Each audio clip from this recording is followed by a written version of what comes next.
Je vous propose de travailler sur les obstacles et les modes de raisonnement des élèves en sciences de la Terre. Avant ça, je voudrais remercier tous les organisateurs de ce colloque pour d'avoir maintenu cette manifestation et ça n'est pas toujours facile. Je les remercie aussi pour leurs aides techniques notamment et puis pour le fait que ça nous permet d'échanger sur des sujets scientifiques intéressants.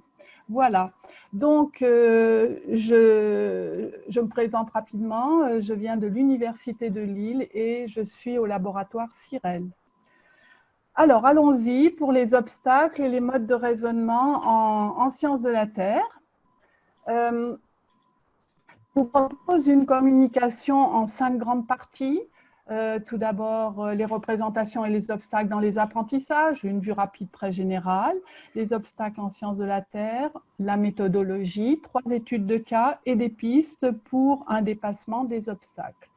Alors, on pourrait s'interroger et se dire, mais pourquoi se focaliser sur les sciences de la Terre ?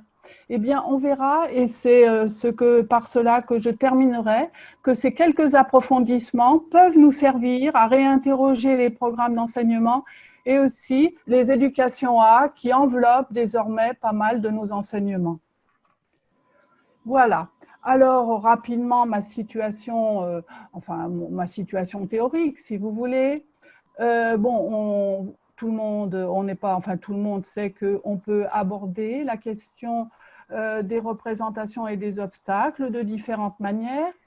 Je fais référence là au changement conceptuel de Strike et Posner et au fait que, il est important dans nos enseignements de penser à un changement de conception, passage d'une conception peu éloignée du savoir scientifique à une conception plus proche de ce savoir-là.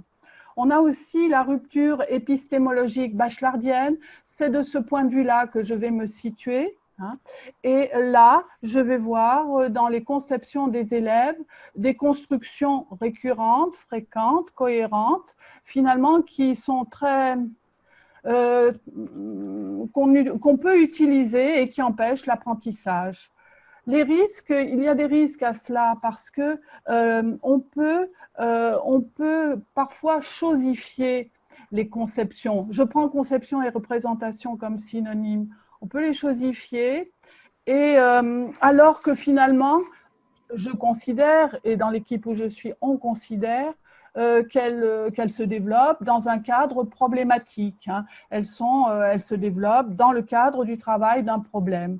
Autre chose encore, et Maud en a un petit peu parlé, elle a parlé d'apodictique et d'assertorique, des risques seraient de cantonner les conceptions à des savoirs assertoriques, à des solutions de problèmes. Voilà, tout ça pour dire que je lis fortement représentation à explication, problème explicatif, et à travail des problèmes, c'est-à-dire à une problématisation. Alors, je m'intéresse donc aux obstacles, à ce qui fait obstacle à l'apprentissage en sciences de la Terre. Et en France, les sciences de la Terre sont unies aux sciences de la vie et il y a de forts liens épistémologiques et didactiques entre sciences de la vie et sciences de la Terre. On verra un petit peu cela tout à l'heure. Ce qui caractérise les sciences de la Terre comme les sciences de la vie, c'est qu'elles travaillent à la fois des problèmes de fonctionnement, comment ça marche le vivant, comment ça marche la Terre, et des problèmes historiques de reconstitution du passé de la Terre ou du passé du vivant. Et on le sent bien, au cœur de ces problématisations, il y a la question du temps. Et c'est un temps qui n'est pas facile à attraper parce qu'il nous propulse au-delà de l'espèce humaine. Et quand on se retourne vers le passé. Et si on va du côté du futur, évidemment, on se confronte à la difficulté de l'établir, de le penser, ce futur. Donc, je vais prendre les obstacles sous l'angle des fonctions du temps dans les explications. Alors, ma méthodologie de recherche, eh bien, elle relève du qualitatif, d'études qualitatives. Je vais m'intéresser à des cas et pour le coup, ici, je vais m'intéresser à 3 problèmes emblématiques des sciences de la Terre, le volcanisme, les chaînes de montagne, les crises biologiques. Alors, comment je procède? Eh bien, je me dote de repères épistémologiques et tout comme Maude Pelé en a parlé précédemment pour ce qui est de la circulation, je me reporte à ce qui s'est joué dans l'histoire des sciences. Quels problèmes les chercheurs ont-ils pris en charge? Quels changements de cadre théorique ont-ils effectués? Et aussi, quelles controverses a animé la communauté scientifique? Cela me permet de me doter de repères pour analyser les productions des élèves et les entretiens que je peux avoir avec eux. C'est sur des productions d'élèves et des entretiens que je base ma communication. Cela concerne des élèves du primaire et du secondaire. Alors, 3 études de cas qui relèvent de la géologie fonctionnaliste et historique. Ce qu'il faut bien voir, c'est que en sciences de la Terre comme en sciences de la vie, finalement, le fonctionnement des objets actuels, par exemple de la Terre, eh bien, son fonctionnement actuel est aussi dépendant de son histoire. Il croise son histoire. Et on va pouvoir on va dire, penser la même chose dès lors qu'on aborde les problèmes des sciences de la Terre, que ce soit le volcanisme, bien sûr la formation des chaînes de montagne et la crise crétacé-tertiaire. Alors, forte de repères épistémologiques, j'analyse des productions d'élèves. Je vous en montre quelques-unes ici, dans le temps limité de cette communication. Tout d'abord, le problème du volcanisme. Donc, comment fonctionne un volcan? Problème de géologie fonctionnaliste. Et quel était le paysage avant toute activité volcanique? Une certaine propulsion dans le passé de ces volcans. Ceci avec des élèves de 13-14 ans. Nous sommes au collège en France. Alors, il est intéressant de regarder ce que proposent vous avez ici ces 2 élèves. Si nous regardons les 2 schémas de droite, nous nous rendons compte que cet élève montre le fonctionnement du volcan sous la forme d'une poche volcanique qui alimente des éruptions, mais quand on lui demande de faire le paysage avant toute activité volcanique, vous voyez qu'il dessine un cône volcanique. Le cône n'est pas pour lui une production, le résultat de l'accumulation de produits volcaniques, ce que pensent les chercheurs. En gros, il voit la Terre comme modelée par des édifices volcaniques avec des petits trous et le volcanisme, eh bien, régulièrement se produit par ces petits trous. On est sur une Terre stable, une Terre dont la configuration externe n'a pas changé. Si nous regardons la production de gauche, ça n'est pas tout à fait la même chose. Alors, nous voyons que pour expliquer le volcanisme, cet élève ne se limite pas à une poche, il va chercher plus bas la lave, il met en jeu des plaques, comme les chercheurs actuels, mais si nous lisons bien ce qu'il a écrit, nous voyons qu'il y a une flèche dans le schéma du bas où il dit « endroit où se formera le volcan ». Nous avons là un élève qui pense que justement l'édifice volcanique est une construction et finalement que le modelé externe de la Terre peut changer.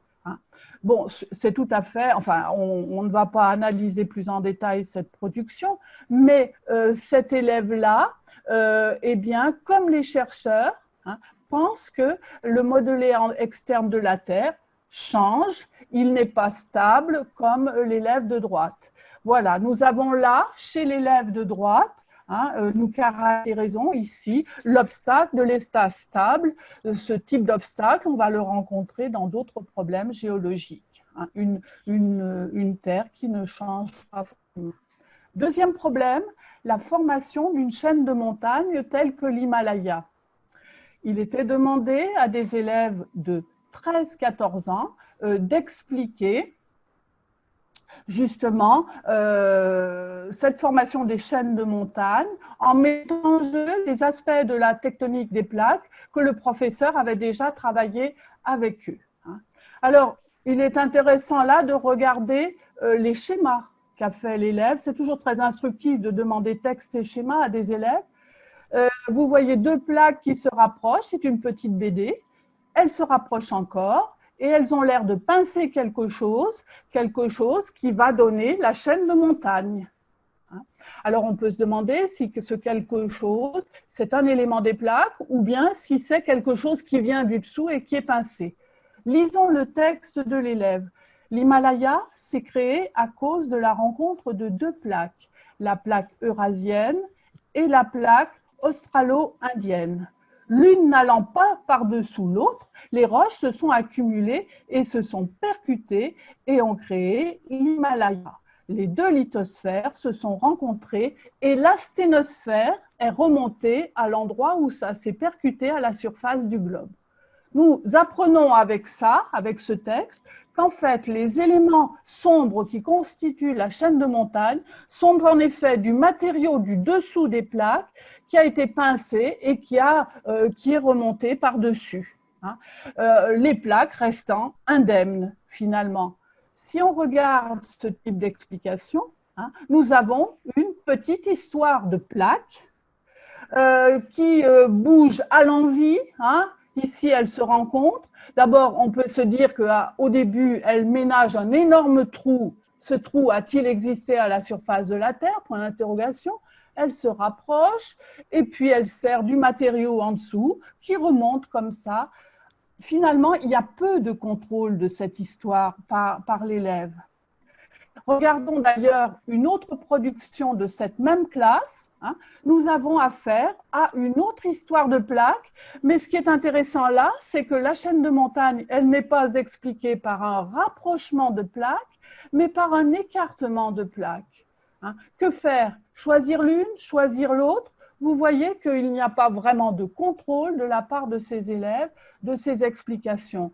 Rapidement, je lis ce que met l'élève, les plaques s'écartent et le basalte ressort et il forme la lithosphère. Mais du côté où le basalte disparaît, il disparaît plus lentement qu'il n'apparaît.